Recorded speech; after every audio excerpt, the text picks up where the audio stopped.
Welcome to my project management course. This is my presentation on managing a project, and it's for CS 244. And some things I'd like for you guys to take away from this. How the importance of managing schedules, resources, and costs. I'm going to go over the 4 project quality pillars. I'm going to talk about risk management, staying in control, and satisfying the customer. So first of all, managing a project. That's the 3rd phase of project management. And this phase will mostly be identifying problems, making changes, and most importantly, staying in control. So some things to keep in mind when the managing of the project begins. So performance measures. By staying in control of performance measures such as cost, resources, and schedules, you'll have a solid understanding of what's going on in the project, what changes need to be made, and what actions need to be taken.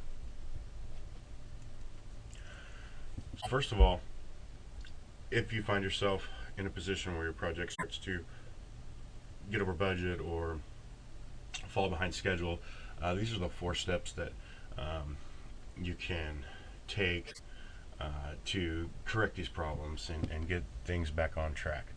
So reallocate resources. So if we have a portion of the project that's running behind due to not enough man hours, or we have an issue with one of the employees and it's causing the project to fall behind, you can reallocate resources, and that would entail taking some resources or people off of a particular part of the project and moving them over to a higher priority project. So that portion of the project can get back on track, and ultimate project plan can just to stay on track. So another thing we can do is we can allocate additional resources.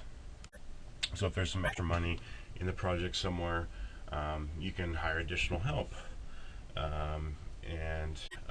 If a project gets behind budget in a certain section of the project, you can always look at the other parts of the project and see if there's anything that we can reduce the budget to allocate some additional resources to the part that's a little over budget. So next thing we can do in managing schedules, resources, and costs is reconfigure the project plan. So that would entail, if we need to, for some reason, move things ahead of schedule in order to accommodate, let's say a vendor that just can't make it in, or a supplier that's behind, is going to be a week late or 2 weeks late on delivering a product. See if we can't reconfigure the project plan so that ultimately the whole project is a success. So something to keep in mind. The last step, which I want to make a point as a last resort, we could change or reduce the scope of the work. So if you're rolling out an application or something, you could disable a couple features that are unimportant. So that would be reducing the scope of the work as a last resort. And this also would probably involve the project sponsor or the senior personnel inside the company. So that's something we'd want to do very last. So the next one is project quality management. So successfully managing a project requires you to combine quality management with project management, which together, of course, makes the field project quality management. And quality is another big aspect of managing a project. And the 4 project quality pillars are, of course, number 1, customer satisfaction. We always want to strive to make sure that our customer is satisfied. After all, that's the person that or company that the project's for. And process improvement, something I always need to be thinking about is how can we improve the process.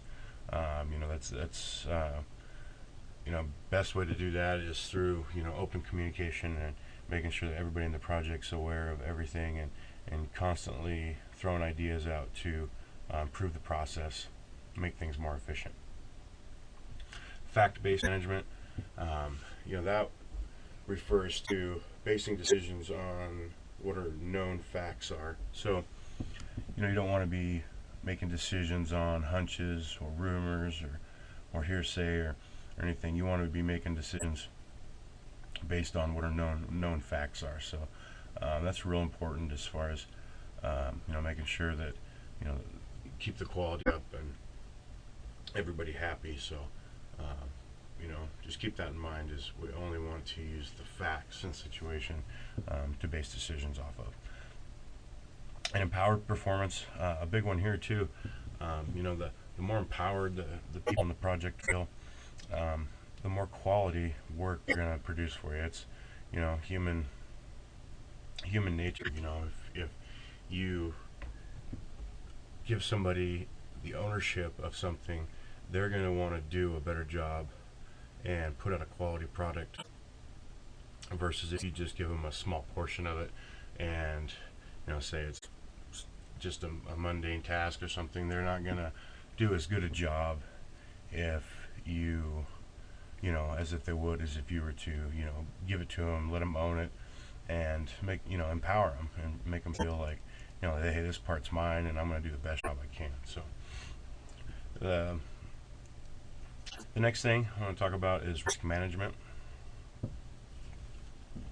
So active risk management consists of 6 steps or actions that can be performed throughout the life of the project.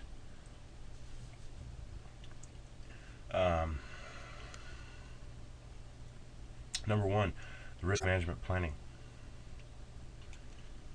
So in risk management planning, you're looking ahead to see what type of risks or issues that can arise, and making plans for those possible risks. Because throughout any project, there's going to be things that come up, whether it be a risk or an issue that need to be handled, and the more prepared you are for those things, the better off you'll be. Risk identification. You want to definitely identify any risks or issues that arise.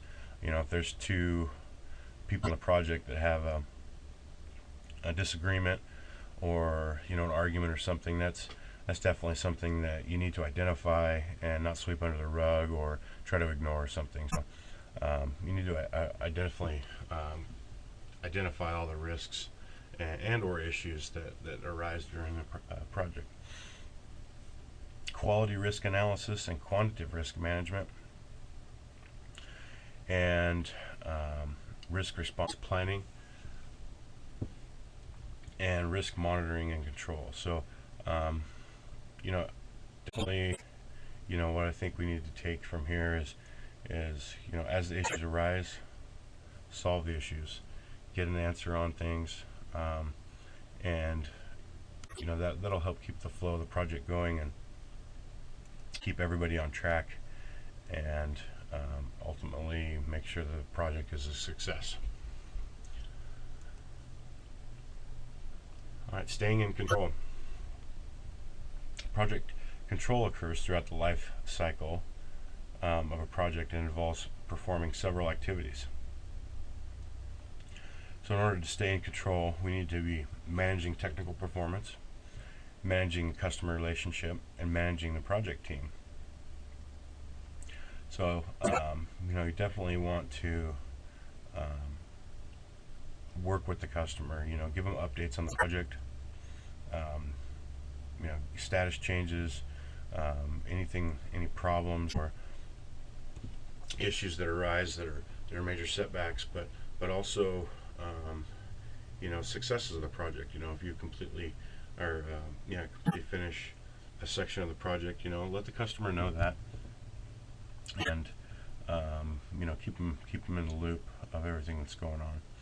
And definitely don't forget about the project team. That's something that you can never let your guard down on, is managing the team that's doing the project. So by doing those things, you definitely stay in control. So the thing I want to talk about is satisfying the customer, because ultimately we are putting this project for them. So they're the ones behind the work, and most often the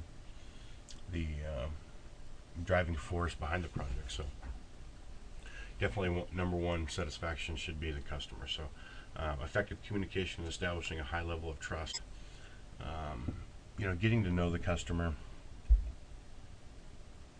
not only their thoughts and ideas on the project, but maybe a little bit more about what they do in the community or their family or something. But just all in all, just get to know them and establish continuous dialogue with the customer.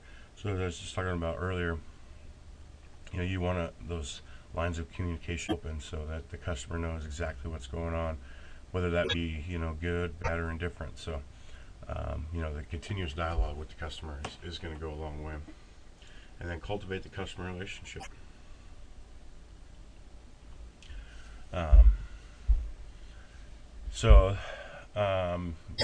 As this part of the project takes place, so after the planning and implementation of the project, it's not a time to sit down and just relax and think everything's going to go okay.